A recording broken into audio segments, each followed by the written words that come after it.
Hello दोस्तों, तो इस वीडियो में आप सभी को क्लियर कर दें कि यहाँ पे हम डिस्कस करने वाले हैं भारतीय भूगोल को, यानी इंडियन जियोग्राफी को यहाँ पे कंप्लीट करने वाले हैं और पूरे इंडियन जियोग्राफी को यहाँ पे डिस्कस करेंगे। आप सभी को बता दें कि इस वीडियो को, इस सीरीज़ को देखने के बाद आपको कभी भी इंडियन जियोग्राफी यानी भारतीय भूगोल से कोई भी प्रश्न किसी भी परीक्षा में पूछा जाए, आप बेफिक्र होकर उसका आंसर दे पाएंगे। तो यानी इस सीरीज़ को देखने के बाद आपको कभी भी अलग से कुछ भी एडिशनल भूगोल में पढ़ने की आवश्यकता नहीं पड़ेगी। तो पूरा यहाँ पे देखते हैं और पूरा आपको बताते हैं डिटेल में। पूरी जानकारी इस सीरीज़ में आप सभी को मिलने वाली है। अगर आपने ऐसे सीरीज़ को 1 से 2 बार अगर आपने रिपीट देख लिया तो सारी चीज़ें एकदम क्लियर हो जाएंगी। बहुत ही अच्छी तरीके से हमने यहाँ पे आप सभी के लिए नोट्स तैयार किए हैं, तो ये नोट्स भी आप सभी को मिल जाएंगे, उसका माध्यम आप सभी को बता दिया जाएगा।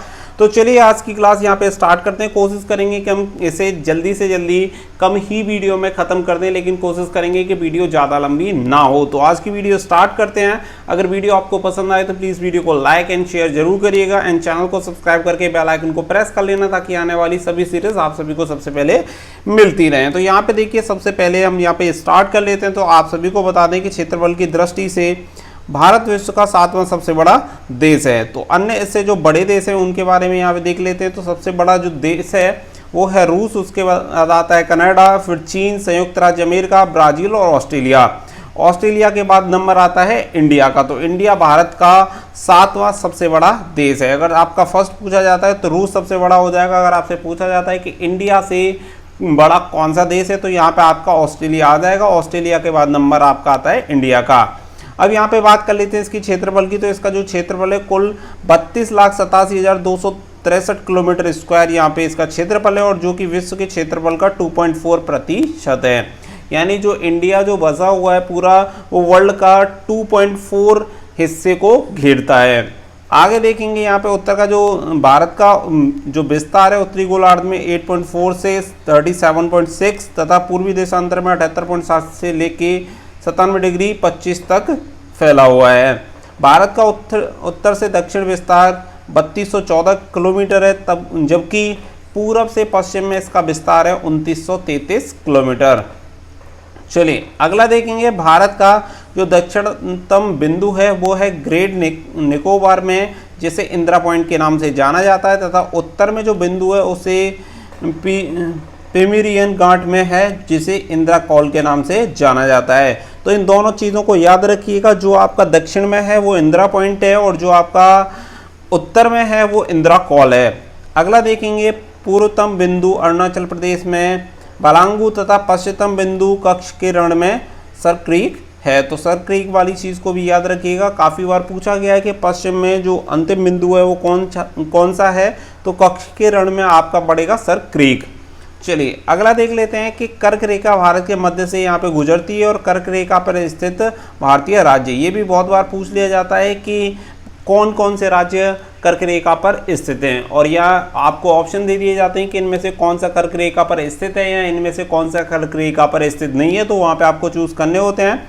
तो यहाँ पे आप देख सकते हैं सबसे पहला मिजोरम, त्रिपुरा, पश्चिम बंगाल, झारखंड, छत्तीसगढ़, मध्य प्रदेश, राजस्थान और गुजरात। तो टोटल 8 आपके ऐसे राज्य हैं जो कि कर्क रेखा पर स्थित हैं। तो आपसे बार बार इन प्रश्नों को पूछ लिया जाता है, तो आपको काफ़ी बारीकी से इन्हें देख लेना ताकि आपको ये याद हो जाए। मिजोरम, त्रिपुरा, पश्चिम बंगाल, झारखंड, छत्तीसगढ़, मध्य प्रदेश, राजस्थान और गुजरात।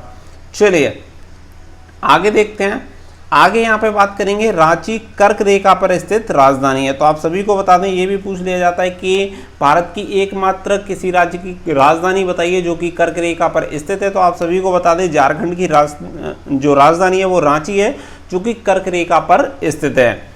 भारत की स्थलीय सीमा की अगर बात करें तो 15,200 किलोमीटर लंबी है, और विश्व में सबसे बड़ी स्थलीय जो सीमा है वो चीन की है, जो कि 24,000 किलोमीटर है। भारत की सबसे बड़ी सीमा जो लगती है वो बांग्लादेश से लगती है 4,096 किलोमीटर, और उसके बाद लगती है चीन, पाकिस्तान एवं नेपाल से। और अगर उसके बाद बात करें सबसे छोटी जो सीमा लगती है वो लगती है अफगानिस्तान से। तो यहाँ पे आप सभी को बता दें, इसकी एक ट्रिक है जिससे ट्रिक के माध्यम से आप याद रख सकते हैं कि कौन सबसे पहले किससे मिलता है। तो यहाँ पे आप याद रख सकते हैं, यहाँ पे बांग्लादेश चोर, पाकिस्तान निकम्मा, मुंबई भाग आया। अब आप कहेंगे कि इसे कैसे याद रखें, तो देखिए बांग्लादेश क्लियर बोला है, बांग्लादेश चोर, चोर से हो जाएगा आपका चीन, बांग्लादेश चोर, पाकिस्तान निकम्मा, तो पाकिस्तान आपका आ गया, निकम्मा से आपका हो जाएगा नेपाल, मुंबई, मुंबई यानी माँ से आएगा आपका मम्यार, भाग आया, तो भाग से आपका हो जाएगा भूटान, और आया से हो जाएगा अफगानिस्तान। तो इस तरीके से आपको एक छोटी सी ट्रिक के माध्यम से आप इसे याद रख सकते हैं। मैं दोबारा से इसे रिपीट करूंगा, बांग्लादेश चोर, पाकिस्तान निकम्मा, मुंबई भाग आया। चलिए आगे चलते हैं, आगे देखेंगे भारत में मुख्य भूमि की तटरेखा है 6100 किलोमीटर लंबी है और द्वीपों को मिलाकर ये हो जाती है 7516। तो काफ़ी बार पूछी गई है कि भारत की जो तटीय रेखा है वो कितने किलोमीटर लंबी है, तो यहाँ पे आपको इसका आंसर देना है 7516 किलोमीटर। गुजरात की तटरेखा सबसे लंबी है और दूसरा स्थान जो आता है वो आता है आंध्र प्रदेश का। अगर सबसे छोटी तटीय रेखा की बात करें तो सबसे छोटी तटीय रेखा बनाता है गोवा। तो इस चीज़ को याद रखिएगा, ये प्रश्न काफ़ी बार पूछा गया है कि भारत की टोटल तटीय रेखा कितनी है, कितने किलोमीटर लंबी है, तो 7516 किलोमीटर हो जाएगा और गुजरात की तटीय जो रेखा है वो सबसे लंबी है। अब बात कर लेते हैं कि जो समुद्र तट है उनके नामों की, तो यहाँ पे राज्य दिए गए हैं और यहाँ पे दिए गए हैं आपके समुद्र तट। तो सबसे पहले बात करेंगे गुजरात की, तो देखिए गुजरात का जो समुद्रीय तट है उसे कहा जाता है सौराष्ट्र। गोवा और महाराष्ट्र का जो तटीय है उसे कहा जाता है कोंकण।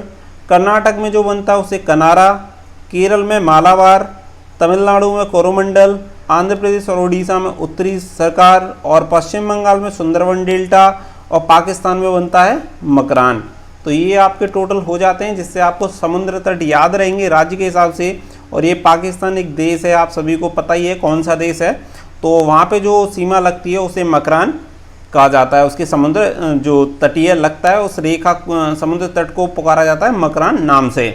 अगला देखेंगे भारत पाकिस्तान और भारत बांग्लादेश की सीमा को रेड क्लिफ रेखा कहा जाता है। रेड क्लिफ रेखा को आप जानते होंगे कि सर रेड क्लिफ नाम ने इनका विभाजन किया था, इसीलिए सीमा का जो नाम रख दिया गया था वो रेड क्लिफ रेखा रख दिया गया था। अगला देख लेते हैं, भारत और चीन की सीमा के बीच जो है मैकमोहन लाइन के नाम से जाना जाता है। तो ये सीमाओं के बारे में भी काफ़ी प्रश्न पूछ लिए जाते हैं जनरली, और पूछ लिया जाता है कि भारत और पाकिस्तान के बीच में कौन सी सीमा है, तो उसे रेड क्लिफ रेखा कहा जाता है। अगर इंडिया और चाइना के बीच में पूछा जाता है तो मैकमोहन लाइन कहा जाता है। चलिए आगे देख लेते हैं, तो पाकिस्तान और बांग्लादेश में दोनों के लिए एक ही इसलिए क्योंकि आप सभी को बता दें कि जब इसका बंटवारा हुआ था तो बांग्लादेश भी पहले पाकिस्तान ही था और बाद में जो पाकिस्तान था, पाकिस्तान को एक बांग्लादेश नाम दे दिया गया आज़ाद होने के बाद। तो इसीलिए जब इनकी सीमाएं खींची गई थी तो दोनों को जो नाम दिया गया था वो रेड क्लिफ ही दिया गया था। इसीलिए बांग्लादेश और पाकिस्तान के बीच में जो सीमा है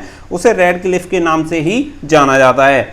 चलिए आगे देख लेते हैं, यहाँ पे LOC और LAC के बीच में आपको डिफरेंस बता देते हैं। और इंडिया और पाकिस्तान के बीच में खींची गई सीमा है जिसे लाइन ऑफ कंट्रोल कहा जाता है, और LAC है लाइन ऑफ एक्चुअल कंट्रोल, जो कि भारत और चाइना के बीच में खींची गई है। अगला देखेंगे, जम्मू कश्मीर में भारत पाकिस्तान की अस्थायी सीमा को LOC कहा जाता है। तो यहाँ पे क्लियर हो जाता है कि अस्थायी एक सीमा खींची गई है जिसे LOC कहा जाता है, और भारत और चीन की अस्थायी सीमा को जम्मू कश्मीर में LAC कहा जाता है।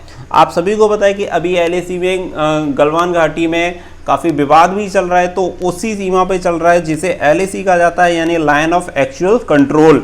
अगला देखेंगे, हरियाणा, मध्य प्रदेश, छत्तीसगढ़, झारखंड और तेलंगाना ना तो अंतर्राष्ट्रीय सीमा पर स्थित हैं और ना ही समुद्री तट पर स्थित हैं। तो ये ऐसे राज्य हैं जो कि ना अंतर्राष्ट्रीय सीमा बनाते हैं और ना ही समुद्री तटीय सीमा बनाते हैं। उत्तर प्रदेश निम्न राज्यों व केंद्र शासित प्रदेशों से सीमाएं बनाता है। तो यहाँ पे उत्तर प्रदेश की बात की गई है कि उत्तर प्रदेश कौन कौन से राज्यों से अपनी सीमा टच करता है। तो यहाँ पे अगर हम बात करें, उत्तराखंड, हिमाचल प्रदेश, हरियाणा, दिल्ली, राजस्थान, मध्य प्रदेश और छत्तीसगढ़, झारखंड और बिहार।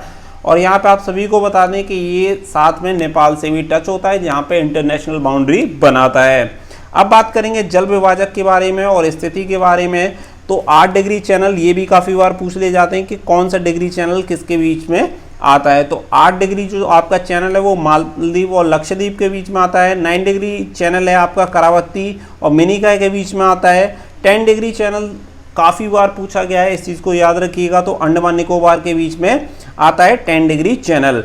दक्कन पास की बात करें तो दक्षिणी अंडमान और छोटा अंडमान के बीच में आता है। और कोको जो आपका आता है उत्तरी अंडमान और कोको द्वीप के बीच में आता है। एक आपका आता है ग्रैंड चैनल जो कि आपका ग्रेट निकोबार और सुमात्रा के बीच में आता है। तो ये बार बार पूछ लिए जाते हैं कि कौन सा डिग्री चैनल दोनों को अलग करता है। तो जैसे पूछ लिया जाए कि अंडमान निकोबार को कौन सा डिग्री चैनल अलग करता है, कौन सा चैनल अलग करता है, तो यहाँ पे आपको बता देना है 10 डिग्री चैनल। इसी तरीके से आपको ये सभी याद रखने होंगे।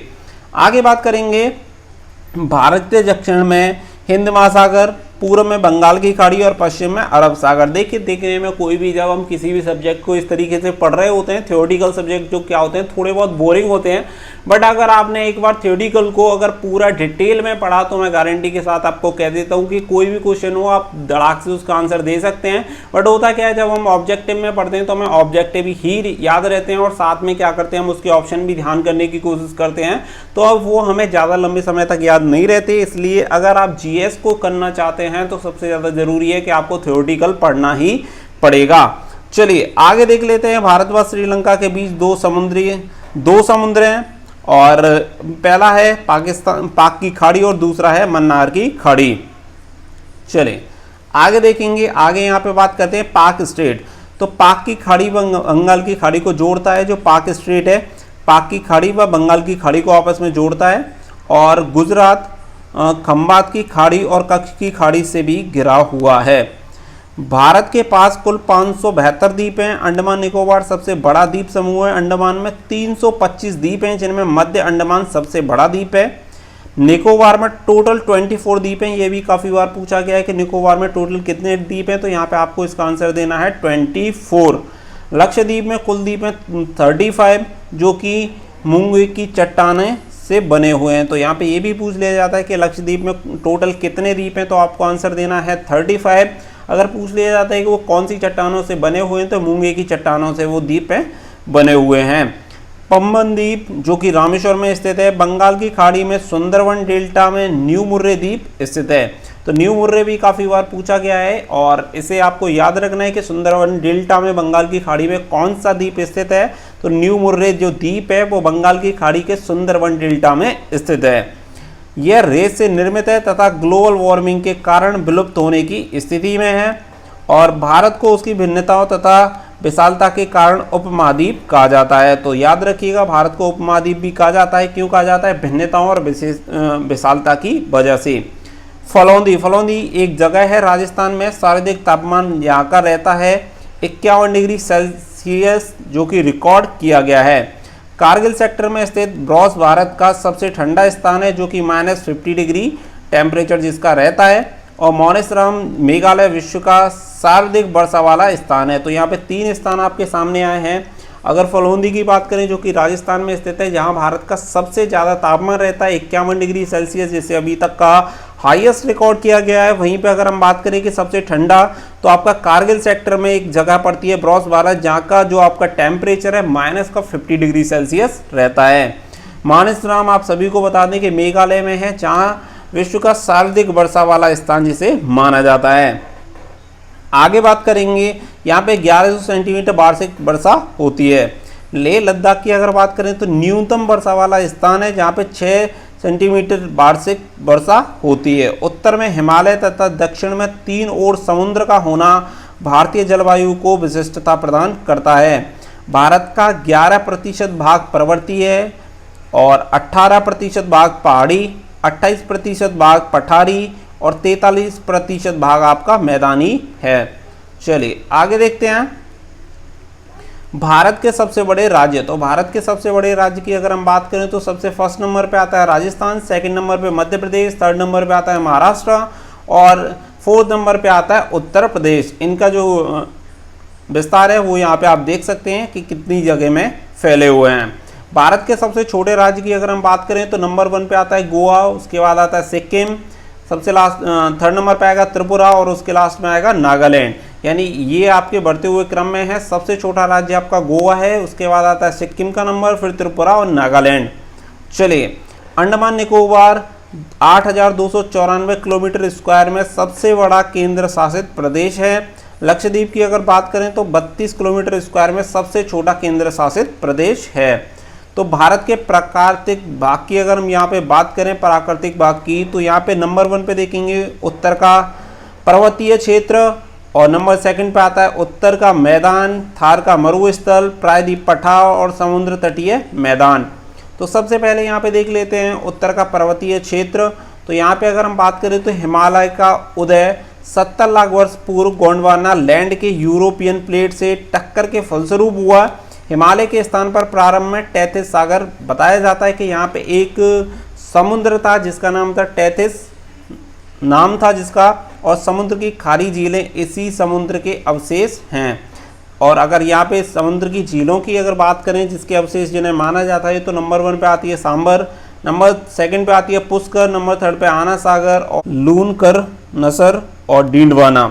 ये सभी झीलों के नाम यहाँ पे दिए गए हैं और ये सभी झीलें राजस्थान में स्थित हैं, जो कि टैथिस सागर का एक तरह से अवशेष इसे मान सकते हैं और ये अवशेष हैं उसके। तो आज के लिए बस क्लास में हम इतना ही कवर करेंगे। आगे हमारी एक और क्लास होगी और जिसमें एक और नहीं, अभी हमने जितना कवर किया है, डेली हमारी एक सीरीज चलेगी जिसमें हम इंडियन जियोग्राफी को कंप्लीट करेंगे।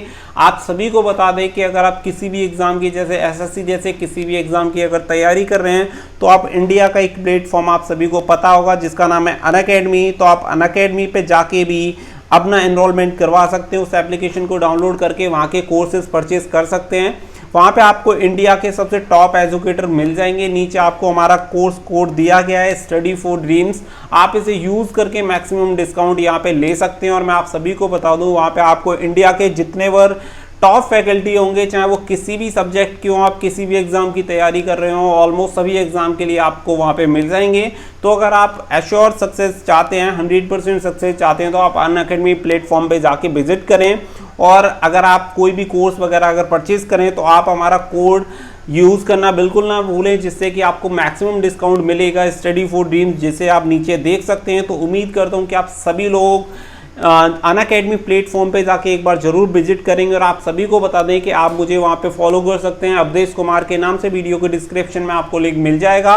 वहाँ पे भी आपके लिए बहुत सारी फ्री क्लासेस होने वाली है जिन्हें आप बहुत ही आसानी से यूज़ कर सकते हैं और आने वाले एग्जाम को और ज़्यादा ईजी क्रैक कर सकते हैं। तो फटाफट से जाइए अनअकैडमी प्लेटफॉर्म पे और फटाफट से जाके अनअकैडमी प्लेटफॉर्म पे कोई कोर्स परचेज करें, साथ ही में हमें फॉलो कर लें ताकि इन फ्यूचर आने वाली क्लासेस आप सभी को सबसे पहले मिलती रहें। और वहाँ पे फॉलो करना बिल्कुल ना भूलें। साथ में आप सभी लोगों से रिक्वेस्ट है कि इस वीडियो को ज़्यादा से ज़्यादा शेयर कर दें और वहाँ पे जो लिंक दी गई है हमारी अनअकैडमी वाली, उसे भी सभी के साथ शेयर करें ताकि मैक्सिमम लोग वहाँ पे जुड़ सकें और उस चीज़ का बेनिफिट ले सकें, ताकि इंडिया के टॉप जो एजुकेटर हैं उनका बेनिफिट आप ज़्यादा से ज़्यादा उठा पाएं। तो उम्मीद करता हूं कि आज ही आप सभी लोग जाएंगे और फटाफट से अनअकैडमी एप्लीकेशन को डाउनलोड करके फटाफट से हमें वहां पे फॉलो कर लेंगे।